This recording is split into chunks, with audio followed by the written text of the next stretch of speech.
आधी रात का समय था। रोज की तरह एक बुजुर्ग शराब के नशे में अपने घर की तरफ जाने वाली गली से झूमता हुआ जा रहा था। रास्ते में एक खंभे की लाइट जल रही थी।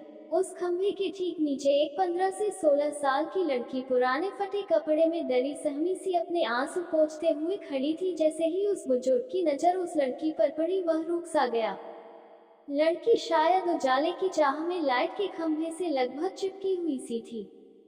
वह बुजुर्ग उसके करीब गया और उससे लड़खड़ाती जबान से पूछा, तेरा नाम क्या है?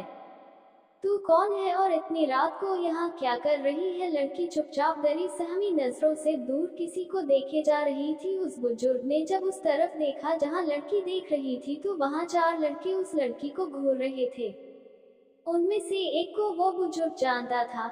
लड़का उस बुजुर्ग को देखकर झेप गया और अपने साथियों के साथ वहां से चला गया। लड़की उस शराब के नशे में बुजुर्ग से भी सशंकित थी, फिर भी उसने हिम्मत करके बताया, मेरा नाम रूपा है, मैं अनाथ आश्रम से भाग आई हूँ।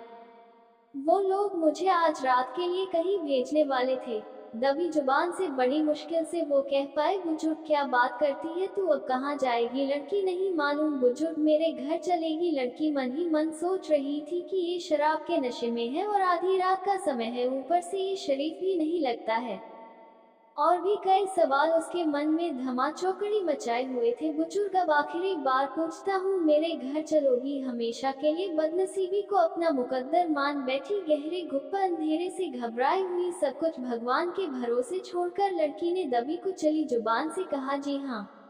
उस बुजुर्ग ने झट से लड़की का हाथ कसकर पकड़ा और तेज कदमों से लगभग उसे घसीटते हुए अपने घर की तरफ बढ़ चला। वो नशे में इतना धुत था कि अच्छे से चल भी नहीं पा रहा था। किसी तरह लड़खड़ाता हुआ अपने मिट्टी से बने कच्चे घर तक पहुंचा और कुंडी खटखटाई। थोड़ी ही देर में उसकी पत्नी ने दरवाजा खोला और पत्नी कुछ बोल पाती कि उससे पहले ही उस बुजुर्ग ने कहा, ये लो संभालो इसको, बेटी लेकर आया हूँ हमारे लिए, अब हम बांझ नहीं कहलाएंगे, आज से हम भी औलाद वाले हो गए।